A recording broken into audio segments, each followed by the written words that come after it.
Bonjour et bienvenue.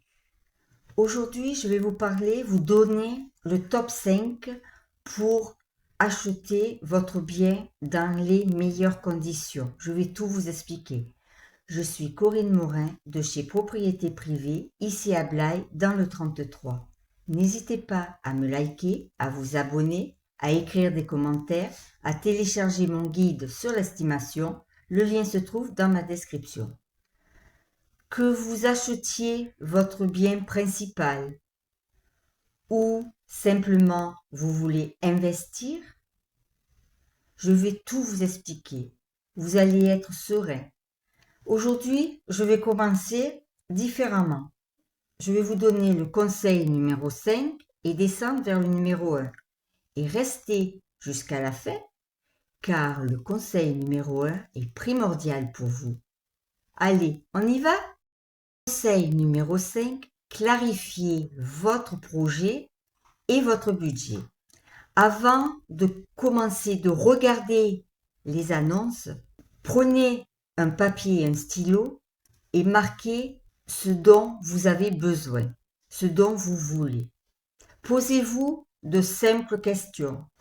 Déjà, est-ce que vous recherchez une maison ou un appartement? Avez-vous besoin d'un grand jardin ou plus petit, d'une terrasse, d'un balcon? Voulez-vous du neuf ou de l'ancien? Voulez-vous avoir des travaux? Ça ne vous dérange pas, vous êtes bricoleur ou pas? Vous avez peut-être dans votre entourage des bricoleurs, mais pas tout le monde est bricoleur. Dans quelle zone voulez-vous acheter? Dans une ville, à Blaye exactement, ou ses alentours, à la campagne, un peu plus à l'écart de tout. Ensuite, définissez vos priorités, ce dont vous avez besoin réellement. Exemple, le nombre de chambres, la pièce de vie, grande, moyennement grande, petite, la cuisine, ce qui est obligatoire ou pas, ce que vous pouvez, si vous ne le trouvez vraiment pas, l'enlever de vos priorités, de votre objectif. Exemple, vous voulez une deuxième salle de bain, vous n'arrivez pas à trouver parce que c'est trop cher, votre budget ne le peut pas, vous dites, vous faites une raison, vous l'enlevez. Deuxième point, et pas le moindre, votre budget. Définissez, comme je vous le disais au début, définissez votre budget. Combien vous pouvez emprunter? Avez-vous un apport? Parce que les banques demandent beaucoup un apport maintenant. En général, c'est du 10%. Ensuite, pensez dans votre budget à mettre les frais de notaire. Si vous passez par une agence, 70% des acquéreurs passent par une agence. Ils vont vous trouver des pépites. Vous savez, les professionnels sont là pour vous aider. Ça vous donne moins de stress. Ils vont gérer tout ça pour vous. Vous travaillez, vous avez des enfants. Vous n'avez pas le temps toujours de pouvoir faire vos recherches. Les professionnels de l'immobilier sont là pour vous. Dans les projets aussi, pensez à mettre une enveloppe travaux. C'est très important, je vous le disais aussi. Si c'est un appartement, il y a peut-être la copropriété, donc il y a des charges. La taxe foncière, il faut penser à ça aussi. Quand vous faites des recherches, vous avez par exemple un budget de 250 000 euros. Ne visez pas que les budgets à 250 000 euros. Visez aussi en dessous. Il y a de jolis biens qui coûtent moins cher. Ça vous fait une enveloppe supplémentaire. Il faut penser à tout. Une fois que vos priorités, votre budget est fait, maintenant vous allez pouvoir passer à l'étape suivante. Conseil numéro 4, bien comprendre votre marché local. Beaucoup d'acquéreurs ne font pas attention, le font au feeling, au coup de cœur. Mais ça ne fonctionne pas du tout comme ça. C'est sûr, il faut avoir un coup de cœur pour acheter. Je ne vous dis pas le contraire. Mais attention, car beaucoup d'acquéreurs aussi ne font pas attention à ce qu'il y a de noté sur l'annonce, car les photos sont super belles. Mais est-ce que le quartier vous convient? Est-ce que l'environnement vous convient? Le nombre de pièces, c'est bien beau les photos, c'est la vitrine, d'accord, mais ça ne fait pas tout. Prenez du recul et posez-vous ces 3 questions. Numéro 1, à combien se vend le mètre carré sur la zone où je veux acheter? Le deuxième, c'est est-ce que le quartier est dynamique? Les écoles, les commerces, le transport. Et numéro 3, est-ce que la demande de ce type de bien, le type de bien que je veux, est en forte croissance ou en diminution, ou est très lent? Concrètement, vous pouvez regarder les annonces en ligne, comparer les prix des biens similaires. Comme je vous le disais, discutez et prenez une aide avec les professionnels de l'immobilier. Eux ont beaucoup plus de possibilités pour vous proposer les biens dont vous rêvez, dont vous avez envie. Ils ont une filière impressionnante. Nous avons des filières impressionnantes. Comprendre le marché de l'immobilier, ça permettra de voir combien vous pouvez acheter votre futur bien, de différencier les bons produits aux moins bons, aux médiocres, parce que tout se vend, mais à quel prix? Si le prix est bon, vous pouvez l'acheter, même s'il y a des travaux.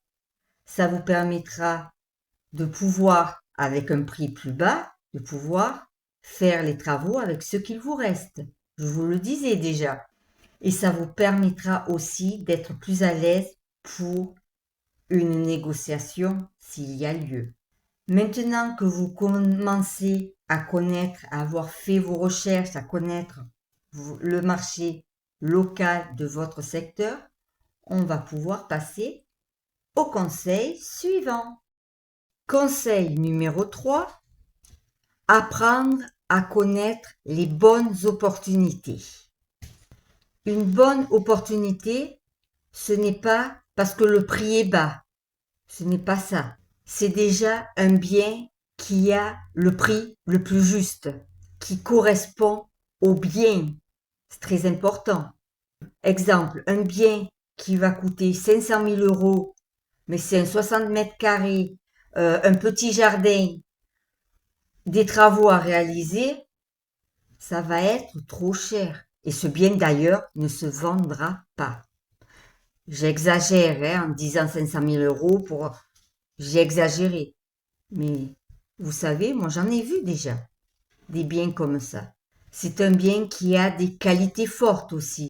L'endroit, les plans, la visibilité, s'il a s'il a vu sur un lac, une rivière, ça fait rêver. Si on entend le bruit des oiseaux, de l'eau, c'est génial, c'est reposant. Moi, ça me repose. Pas tous, pas tout le monde, mais moi, ça me repose. Il faut penser aussi au bien avec les DPE, l'énergie. Un bien en G va pas être super par rapport à un bien en B, par exemple. Pensez à regarder aussi tous les diagnostics. Ils doivent être faits, c'est obligatoire. Le prix est en dessous du marché. Là, c'est le contraire. Posez-vous aussi les questions. Pourquoi? Et posez-les aux vendeurs. Pourquoi? Est-ce qu'il y a quelque chose de caché? Ou parce qu'ils veulent vendre vite? Ou il y a trop de travaux? Il y a beaucoup de réponses à cette question. Est-ce que je peux créer de la valeur? Par exemple, ouvrir une cuisine. Elle est fermée, vous voulez avoir une cuisine ouverte? Est-ce possible ou pas? Est-ce que le mur est porteur ou pas? Vous pouvez le faire avec un mur porteur, mais ça va vous coûter plus cher, car beaucoup plus, il faut être protégé, il faut que le mur puisse tenir. Il faut essayer aussi de vous projeter dans plusieurs années. Comment va être votre bien? Vous l'imaginez comment? C'est votre histoire qui va commencer dans un nouveau bien. C'est plus l'histoire du vendeur, c'est la vôtre qui va démarrer. Et maintenant, on va pouvoir voir le prochain conseil. Conseil numéro 2, sécurisez votre achat. Je vous parlais tout à l'heure des diagnostics. Surtout, scrutez-les en profondeur. Regardez tout. Les DPE, les diagnostics thermiques, si c'est parce que certaines zones, les diagnostics thermiques sont obligatoires. Les diagnostics tremblement, tous les diagnostics, faites-les voir. Est-ce que c'est tout à l'égout ou fosse septique? C'est très important aussi. Tout à l'égout, par exemple, vous allez payer l'eau plus cher que si c'est fosse septique. Par contre, la fosse septique, il faudra faire tous les 2-3 ans, faire venir les professionnels pour vider votre fosse septique. Vous achetez en copropriété, regardez les procès-verbaux, les comptes rendus de réunion, s'il y a des travaux qui vont être effectués ou qui ont été déjà faits. Ça vous permet aussi de voir si la copropriété est bien gérée ou pas. Ensuite, l'urbanisme, le PLU, s'il y a des servitudes, les projets de construction. Car vous achetez un bien, une maison, il n'y a rien en face. Vous avez un terrain nu, comme on peut dire. Est-ce qu'il est constructif ou pas? Est-ce qu'il va avoir une construction prochainement sur ce terrain? Est-ce que vous allez avoir du béton ou pas? Si certains documents pour vous sont compliqués, n'hésitez pas à demander de l'aide à un conseiller en immobilier, par exemple. Surtout à des conseillers compétents, à des professionnels qui sont compétents. L'idée, ce n'est pas que vous deveniez juriste, notaire ou quoi que ce soit. C'est que vous puissiez acheter en toute sérénité sans avoir de problème par la suite. Car beaucoup aussi achètent des biens, n'ont pas tout vérifié et sont surpris, sont déçus de leur achat. Maintenant, on arrive au conseil numéro 1, celui dont je vous parlais au début. Alors, on y va pour ça? Conseil numéro 1, pensez comme un investisseur, même si vous achetez votre bien principal. Comme je vous le disais aussi au début, beaucoup d'acquéreurs achètent au coup de cœur, au feeling. Non, ne le faites pas. Je me suis installée sur leur canapé. Oh, qu'est-ce que je suis bien. Mais ça fait pas tout, c'est vrai. C'est bien déjà de pouvoir être bien dans ce que vous visitez. C'est génial, je dis pas le contraire. Mais ça fait pas tout. Vous achetez, c'est bien. Mais quelle est la valeur potentielle si un jour je veux revendre ce bien? On n'y pense pas toujours. C'est vrai que bon, on achète, on va pas vendre. Mais est-ce qu'il y aura de la valeur ou pas? Après, ça dépendra aussi du prix du marché. Parce qu'actuellement, il augmente, il diminue, il reste stagne. Voilà. Tout peut changer du jour au lendemain. En ce moment, il est stagne.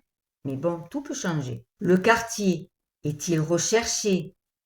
Que ce soit maintenant ou dans plusieurs années. Ça peut être su, ça aussi. Si un jour je décide de déménager et de louer ce bien, pas de le vendre, mais de le louer, est-ce qu'il sera possible de pouvoir louer ce bien? Il y a certaines règles à respecter aussi. Là, allez voir la mairie si un jour vous voulez louer votre bien ou vous voulez acheter vous voulez investir pour le louer par la suite, allez voir la mairie, ils vont vous dire tout ce qui doit être fait dans votre bien. Car c'est pas facile non plus à pouvoir louer un bien.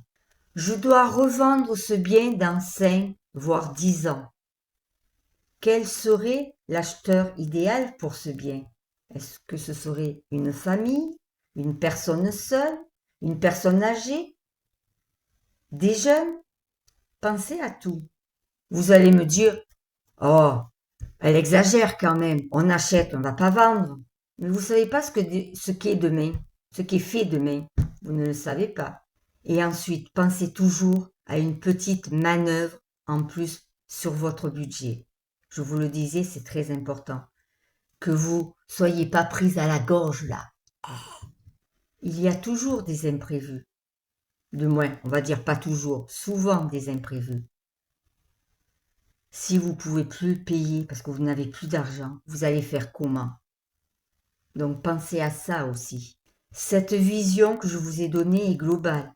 Ça vous permet de pouvoir voir comment acheter maintenant et le futur. Il faut penser aussi à futur. Je vous le disais, tout peut changer du jour au lendemain.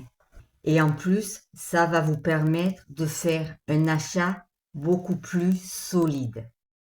En conclusion, je vous ai donné des conseils, des petits conseils pour que vous soyez plus serein pour l'achat de votre bien immobilier.